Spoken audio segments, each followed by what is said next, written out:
Hello everyone, आज हम people development and environment का पार्ट 5 करेंगे। ये हमारा पार्ट 4 नहीं, पार्ट 5 है। इससे पहले हमारे पार्ट 4 हो चुके हैं।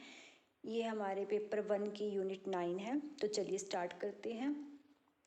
सबसे पहले हम देखते हैं जो कि हमारे अर्थ में जो गैसेस प्रेजेंस हैं, कितनी परसेंट कौन सी गैसेस हमारे इन्वायरमेंट में है, हमारे अर्थ पर है। तो इसमें 78% सबसे ज़्यादा जो हमारे इन्वायरमेंट में जो हमारे अर्थ पे गैस है वो है 78% नाइट्रोजन है। ये आप लगा सकते हो, ये सारा पार्ट नाइट्रोजन का है। और ये 20.9% ऑक्सीजन है।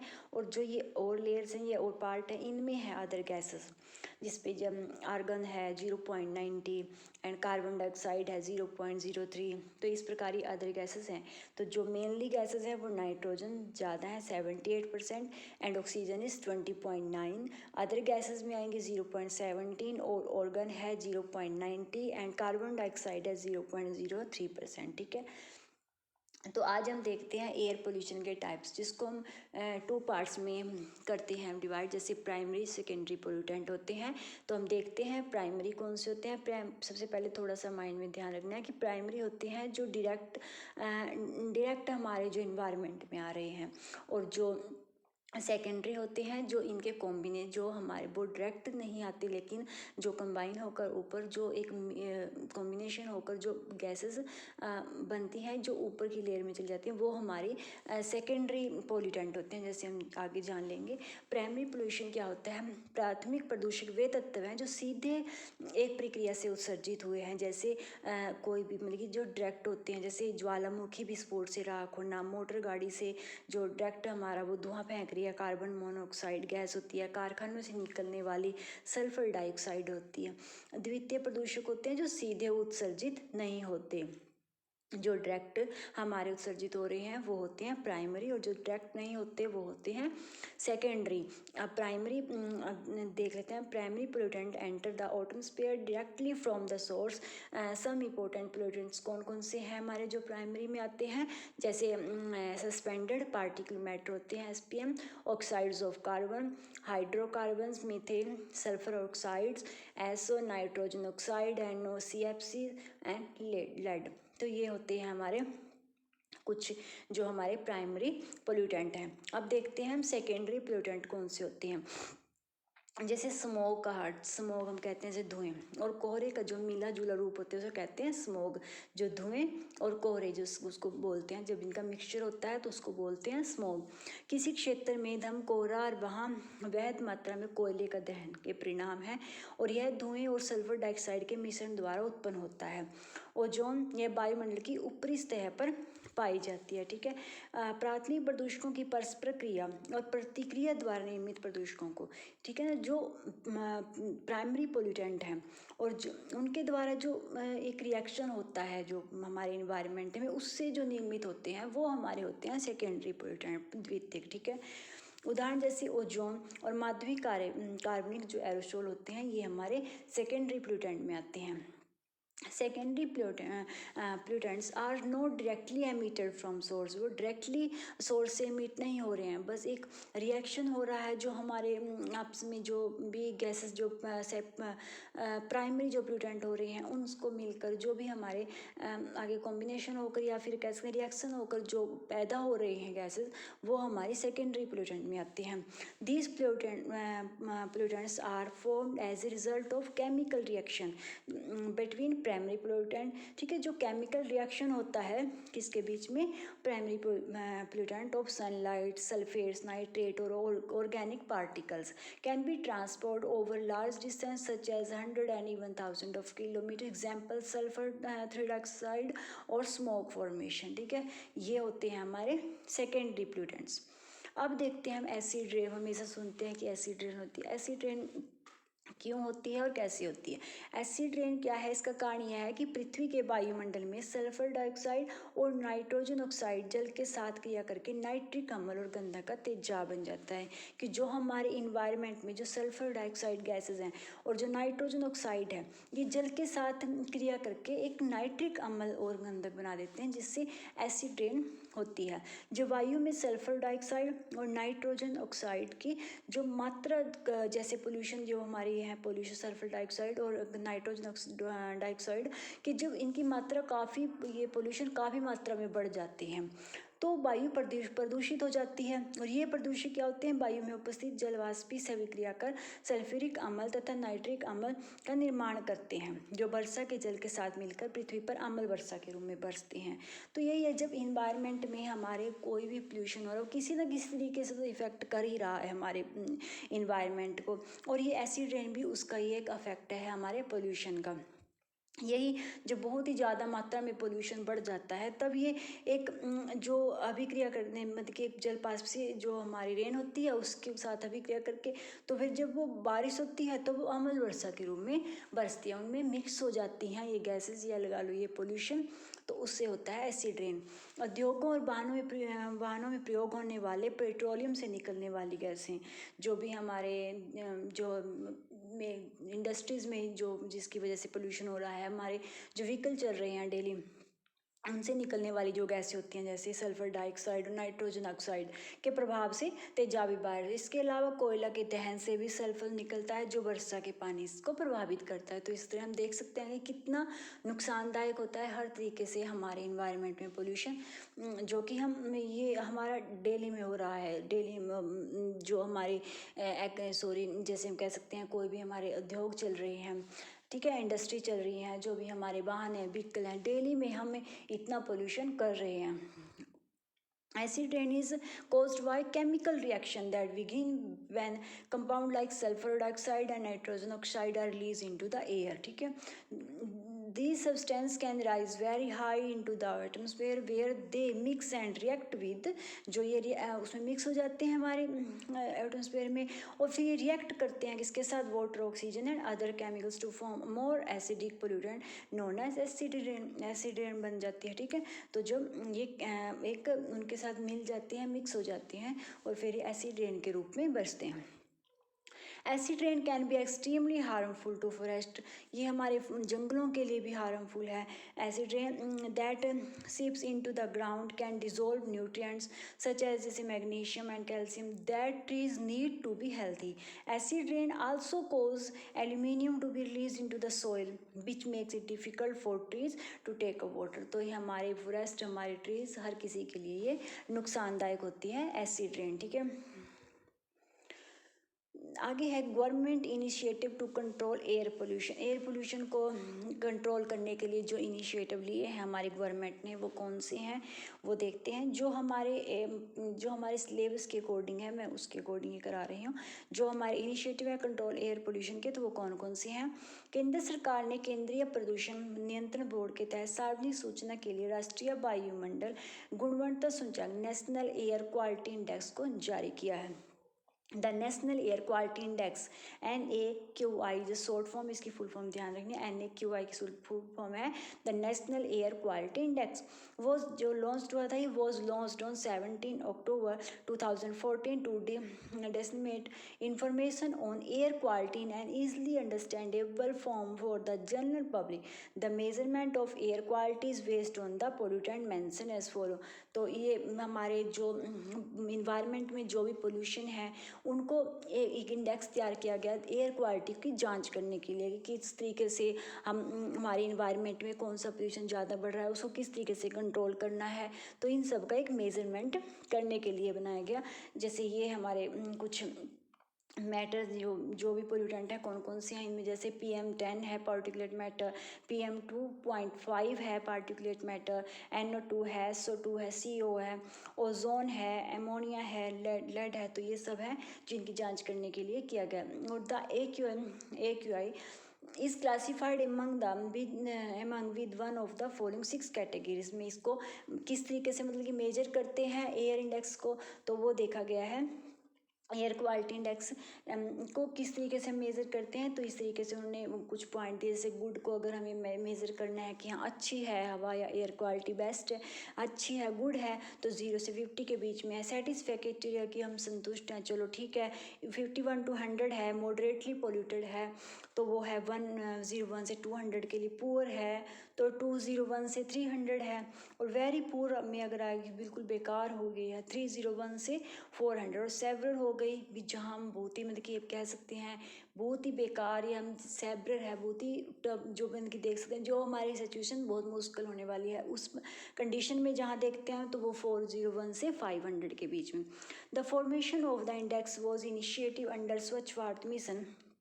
इंडेक्स किसके अंदर, जैसे स्वच्छ भारत जो मिशन है हमारा किया गया था, जिसके हमारे भारत को स्वच्छ रखना है, उसके अंडर ये लिया गया cleanness mission based on the recommendation of IIT Kanpur and expert group for Hindi श्रीकाटिक IIT खड़गपुर जो कानपुर के रिकमेंडेशन पर। ठीक है, तो ये इस तरीके से मेजर किया जाता है हमारे एयर क्वालिटी इंडेक्स को, कि एयर को किस तरीके से हम एयर को जांच करते हैं कि कितनी अच्छी है, कहाँ पर क्या क्वालिटी है, मेजरमेंट देते हैं, उसके अकॉर्डिंग वो पॉइंट दिए जाते हैं।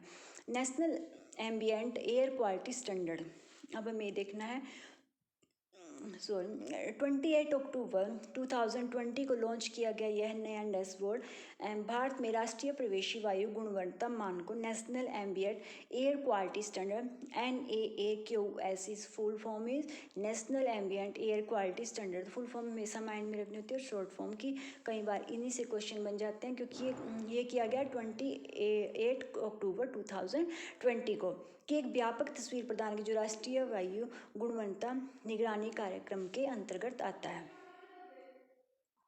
इसमें क्या है कि डैशबोर्ड वर्ष 2016 से 2018 तक 122 शहरों में PM 2.5 जो मैंने पीछे पढ़ा कि पार्टिकुलर मैटर होता है, पोल्यूशन है हमारा, और PM 10 स्तरों की 3 वर्षीय परिवर्तन औसत प्रवृत्ति के बारे में बताता है। डैशबोर्ड द्वारा प्रदर्शित मुख्य तथ्य क्या है, कुल 122 शहरों में 59 शहरों में PM 2.5 संबंधी डेटा उपलब्ध था। इस संबंध में नोएडा की स्थिति सबसे खराब रही। इस तरीके से ही हम इन मेजरमेंट के द्वारा, ये स्टैंडर्ड के द्वारा ही देखते हैं कि किस शहर की कंडीशन ज़्यादा ख़राब है, किस शहर की कंडीशन कैसी है। तो ख़राब रही, उसके बाद क्रमशः आगरा, दिल्ली, लखनऊ, गाजियाबाद, मुजफ्फरपुर, कानपुर, चंडीगढ़, हवाड़ा, कोलकाता का स्थान रहा। 3 वर्ष के PM 10 निगरानी डेटा के अनुसार दिल्ली की स्थिति सबसे खराब रही। जो देखा गया तो दिल्ली की जो स्थिति थी वो सबसे ही खराब थी। उसके बाद क्या था कि जो झारखंड और उत्तर प्रदेश है वो सबसे प्रदूषित राज्य में सामने आए। जो राष्ट्रीय स्वच्छ वायु कार्यक्रम में सूची में 23 राज्यों में से केवल 3 राज्य जो हमारे केंद्र शासित प्रदेश जैसे चंडीगढ़, हिमाचल प्रदेश और पंजाब PM 10 निगरानी के संबंध में सभी 3 वर्षों के लिए औसत रीडिंग हेतु जिम्मेदार हैं। ठीक है, रेसिपर लिविंग साइंसेज के अनुसार डेटा का विश्लेषण करते समय प्रत्येक शहर में उपलब्ध मॉनिटरों की संख्या, बरस दर निगरानी सक्षमता में वृद्धि या कमी और मॉनिटर करने के लिए उपलब्ध मानकों की संख्या को देखना महत्वपूर्ण है। अब इसके द्वारा ये देखा जाता है कि किस सिटी में, किस शहर में किस तरीके से कौन सी आज हम अपने गूगल पे भी साथ साथ सर्च कर सकते हैं किस शहर में पोल्यूशन ज़्यादा हो रहा है, कौन सी सिटी ज़्यादा क्लीन है। तो ये एक इनके द्वारा ही एक डाटा रखा जाता है जिससे सब कुछ जानकारी हमें प्राप्त होती है। क्वालिटी स्टैंडर्ड एक बार हम इंग्लिश में लर्न कर लेते हैं। NAAQ NAAQS the NAAQ set by CPCB, किसके द्वारा सेट की गई, CPCB is the full form is central pollution control board, are applicable to the whole country. The CPCB draws this power from the air prevention और control pollution, की pollution को रोकना और किस तरीके से है और कंट्रोल कैसे करना है, एक्ट 91 के अंडर ये किया गया था। These standard are essential for the development of effective management of ambient air quality. The first ambient air quality standard were developed in 1982, produced into the Air Act. Later, उसके बाद in 1994 and 1998 these standards were revised, को द्वारा revise किया गया था। The latest revised to the NAAQS, जो सबसे latest जो रिवाइज को द्वारा मतलब कि उसके बारे में बातचीत किया, चर्चा किया, उसमें कुछ चेंजेस आए तो वो किए गए थे डन इन 2009 में, and this is the latest version being followed. The 2009 standard further lowered the maximum permissible limit for pollutants and made the standard uniform across the nation. Previously, industrial zone had less stringent standard as compared a residential area. The compliance of the NAAQS is mentioned under the National Air Quality Monitoring Program, NAMP short form है किसकी, National Air Quality Monitoring Program।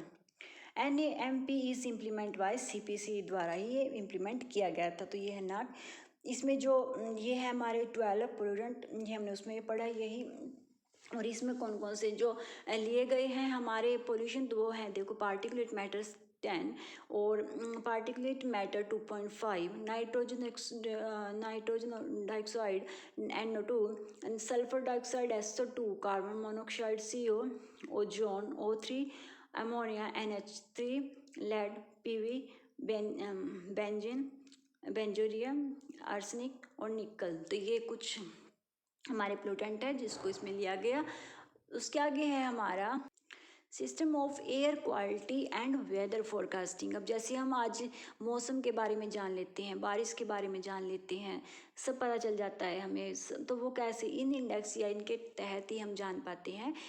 कैसे हम आज काफ़ी दिनों पहले हमें पता चल जाता है कि हाँ कैसा मौसम रहेगा, बारिश वगैरह सब वेदर के बारे में हम जान लेते हैं, ठीक है। तो इनके साथ ही ये पता चलता है, इनके हम जानकारी ये रख पाते हैं। तो इसको जो इसकी शॉर्ट फॉर्म फोरकास्टिंग रिसर्च इसके आगे आएगा। तो सफ़र इसकी शॉर्ट फॉर्म है, इसको सफ़र कहते हैं, SAFAR, पृथ्वी विज्ञान मंत्रालय, मिनिस्ट्री ऑफ अर्थ साइंस मोज। ये किसके द्वारा किया गया है देखना, मिनिस्ट्री ऑफ अर्थ साइंस मोज इसकी शॉर्ट फॉर्म है, मिनिस्ट्री ऑफ अर्थ साइंस, ठीक है। द्वारा महानगरों में किसी स्थान विशिष्ट के समय प्रदूषण स्तर और वायु गुणवत्ता को मापने के लिए शुरू की गई राष्ट्रीय पहल है, ठीक है। यह दिल्ली में परिचालित भारत की पहली वायु गुणवत्ता पूर्व चेतावनी प्रणाली, जिसमें यह पूर्ण चेतावनी प्रणाली क्योंकि जैसे हम पहले पता लगा अगर भारी बारिश होगी या कुछ प्रॉब्लम आने वाली लगती है, चेतावनी दी जाती है कि हाँ भारी बारिश आने की आशंका है या कुछ भी है बाढ़, तो ये सब पहले से ही पता लग जाता है। Air quality early warning system का एक अभिन्न अंग है। यह मौसम के सभी मापदंडों जैसे तापमान कितना है, वर्षा, आर्द्रता, हवा की गति, दिशा, परावैंगनिक किरणों, सौर विकिरण आदि की निगरानी करते हैं। इन सब के बारे में ये हमें जानकारी देता है। विश्व मौसम विज्ञान संगठन ने सफर के इस कार्यान्वयन में उच्च गुणवत्ता नियंत्रण मानकों को बनाए रखने के आधार पर एक प्रोटोटाइप गतिविधि के रूप में मान्यता दी है। इनमें जो है यही है PM2.5, PM10, ozone, carbon monoxide, nitrogen oxide and sulphur dioxide, benzene, toluene, xylene, mercury आदि शामिल हैं। The ministry of earth science has introduced a major national initiative system of air quality and weather forecasting and research। उसके आगे आएगा ना जो मैंने लिखा है भी, and forecasting and research